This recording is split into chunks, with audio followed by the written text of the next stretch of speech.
in your practical test, when the examiner asks you to move off, and if you do it like this, you won't fail. 100% guaranteed you won't fail the test. Move off when you're ready.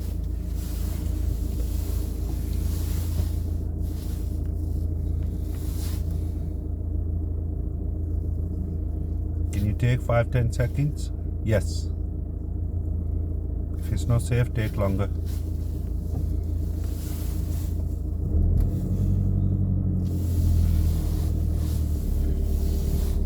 They will give you direction.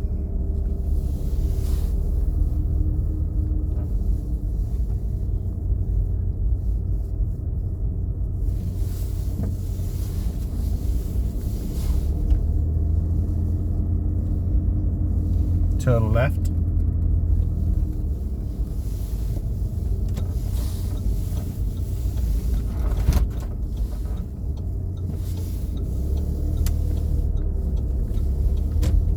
The end of the road, turn right. But if I do it like this, I check the mirror, then I'm gone. And they say, oh, I asked you to go right. And if you stay calm and you are here last minute, you can't go right. If you say, sorry sir, I will just follow this way now, left. I'm already defending my position this side, so if I go left, you just direct me and I will go back to your given direction. No problem.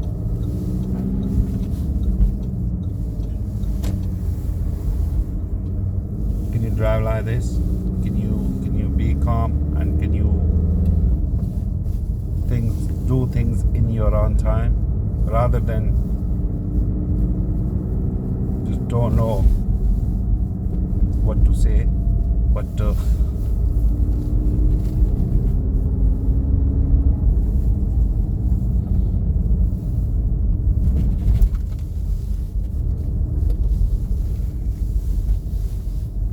calmness is the solution for everything. Calmness. Make this little home, and don't hold your breath. Just keep it normal. Keep it in a cool atmosphere for you to do things. I see people when they are in this like this, they like going, and even though the car in front, they're stopping. When they stop and they're not moving, and they're still trying to get ready to go. You can't go nowhere like this. Still, so be ready. Of course, you're trying to move away, but only in a safe atmosphere. The test is 35-40 minutes, 30 minutes. But if you keep things in your, when they're gone, they've gone. I've got nothing to do with that car. I'll get myself ready in my own time and move like this. That's the way you should do it. Why I should look at that car and trying to follow what they're doing, and they move and I don't get ready with my car, and I'm in third gear or I'm in neutral, and when I move, car started rolling backward, and then I know, no. You should learn from the people in front that suppose if they're going right and you've been asked to go right and they do signal, they kept the position, you just learn from them that they did it like that, and I'm going that same direction, I just do it like that. And if you see, oh no, they've cut the corner, or they didn't give way to oncoming car, they just sped up. Don't do it like that. You learn from them. But if you sit in the car and then just like this, that I don't know what is happening, and look, motorbike, then that's not your surrounding observation, that's not your teaching, that's not your learning, that's not your time to have the freedom yet to go out by yourself and do your things in car. That the car driving license mean that you are allowed to go out by yourself in a car. If you go out walking, nobody will say nothing. You don't need license for that. You don't need license for somebody to go out by yourself walking. No license for the car, that you are in the public and you need to make sure that you are safe and you know what the safety means for others, especially pedestrians, children, their schools. Turn right. Why would people get here and then they're too much worried and they don't decide properly? Looking,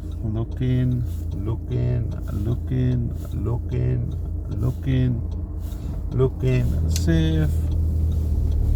When you move head a few times, you will make a proper decision. And if you just do like this,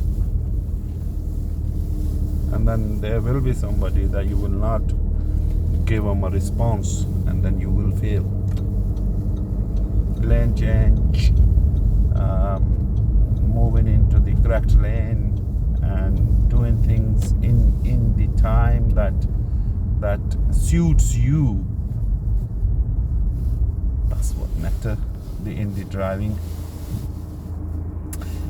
If you start loving, but I think the main issues out there, people failing the test, is because the finance, the job, the life problems, children picking up here, there, and life is busy, work. That's the pressure, and that's why it's happening like that. Just one of the example I can give you, like those bus drivers. Just think that if they're thinking like you, when you come and do the lesson or learner do the lesson, and if they do it the way you do it and drive, and after 1 hour, 2 hours, you're knackered, you're tired. Look, that child. See, it's give and take. You are in public. Get into in your car, sit in this car like this. Don't sit in other people's cars all time. When you come to do the lessons or drivers or drives, it's like I'm not in my car, I'm in the other car. And what they do, they go fast and run around. And of course, things that matters. If you think about your car, your safety, your expense, that scratchy, the hitting, the accident, the insurance, the tires, the MOT, the mechanical stuff in the car.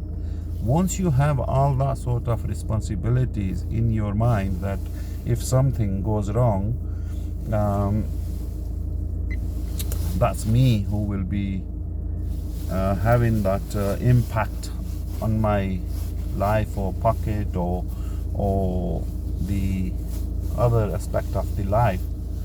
Then of course I think there, but mostly in driving so far, it's the rush with everything: gear change, clutch, accelerator, steering, MSPSL routine, or when they move, like and somebody speaking from this seat telling me something we don't hear. You need to look into this, that why, how can you improve this, that you can not do it, so that's the driving part of it that you can fix.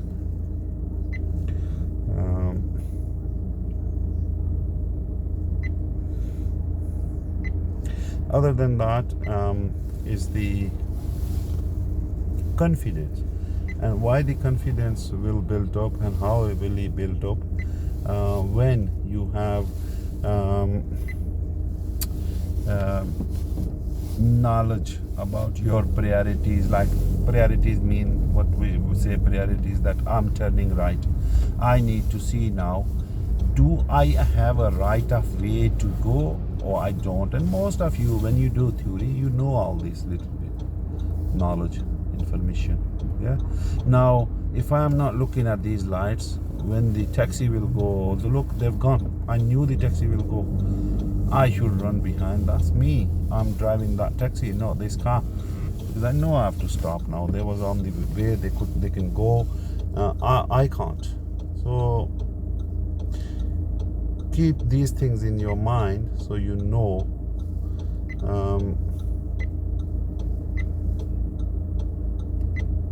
And then you can build up the confidence on the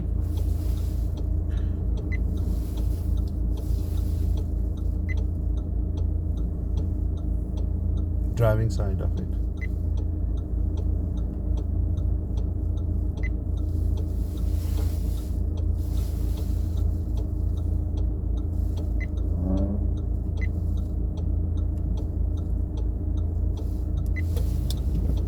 Now see here, I want to turn right. I don't have a right of way. They have right of way, oncoming cars. I will just come here and stop, and this is called crossing the path of others, or turning right, approaching junction, turning right. What we people have is running away in front of somebody, causing the problem, destruction or other things, but we don't realize within that matter. Now it's clear, I can go in my own time. We don't understand and we don't realize this, that we only doing it for a matter of second and 2 seconds.